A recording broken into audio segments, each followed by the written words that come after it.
First thing we've got to do is change it from being a surfacer jointer into a thicknesser. We've got to take off the fence. This was my niggle from before. Did have a little Allen key bolt in there. Now I've just knocked up a bolt with a wing nut on it so I can just get my fingers in there to loosen that up. It's a pain having to find the Allen key every time. And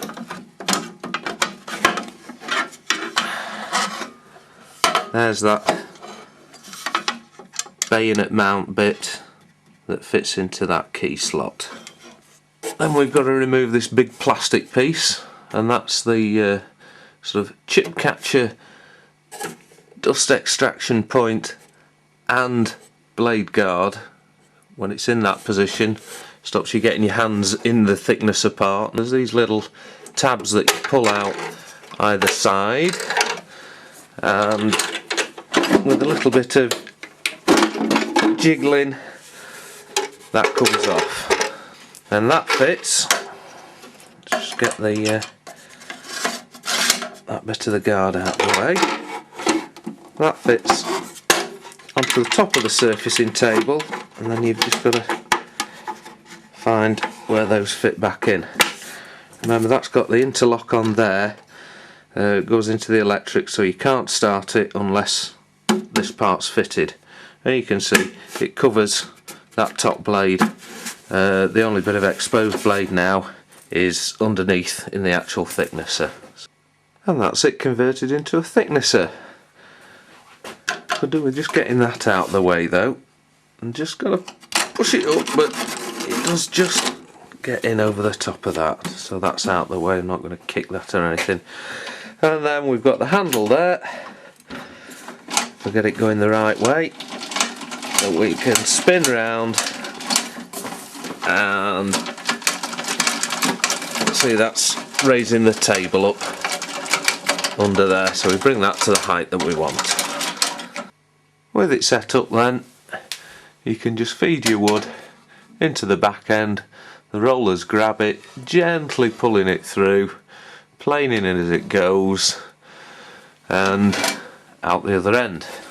Looking in that infeed end, you can see we've got these little dangly bits. They hang down on gravity, but they grab the timber. If you try and pull it out, the timber back out, you'll not do it, because these are going to grip onto it, and that stops the blade kicking it back or firing it, shooting it back out at you.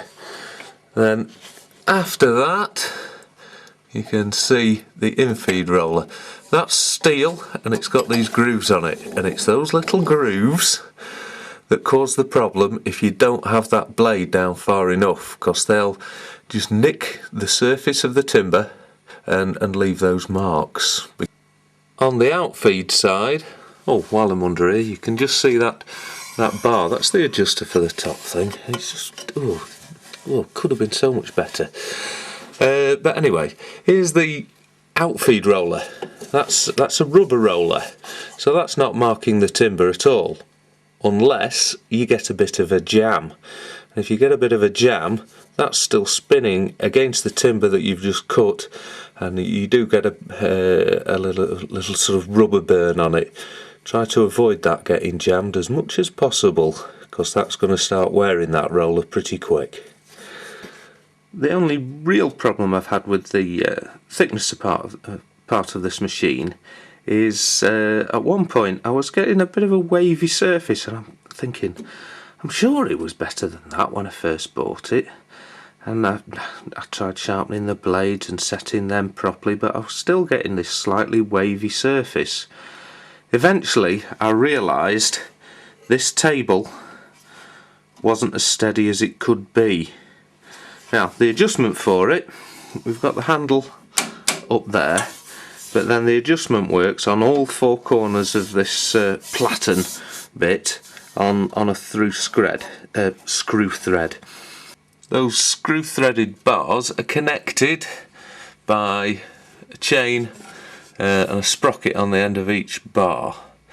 There's an adjuster for the chain.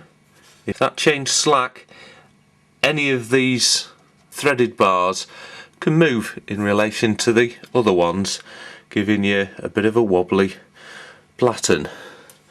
That adjuster works, the bolt and nuts and a locking nut there, so you just slacken those off and push it up, and you want a reasonably tight chain there or things can start going awry. The other thing I found, and this is what probably wore a bit from when I first started using the machine, the threaded bar has to be held pretty rigidly, and there is a way of adjusting that. There's a nut head on there that you can tighten up to tighten that bar onto its bearing. Well, saying a bearing, it's just a steel on steel affair. Can't overdo it or your up and down adjuster handle starts getting a bit stiff, so get it as tight as you can while that's still loose enough to use easily. So there we have it, the Woodstar PT85. Very similar to many other products that are on the market, sold under other brands. There might be slight differences, hopefully, that have addressed some of these niggles that I've got. Say, on the whole, it's an okay tool for the money. It's done what I need it to do. You can get good results from it. It takes a bit of tinkering, but like I say, does the job. If you don't believe me that it does the job, well, here's the next few bits of wood that I've got lined up for planing. I'm making my own sliding sash windows, and this lot, it's been cut down to the approximate sizes, ready for getting any little twists and things and final dimensioning. So there's a fair bit there, and it's all going to go through that planer. I mentioned that using the surfacer, not very good for getting twisting and bowing out. Well, I'm sure in this lot I'll have something to demonstrate, some pieces to demonstrate on how I actually do that using the thicknesser part of the machine in conjunction with a table saw.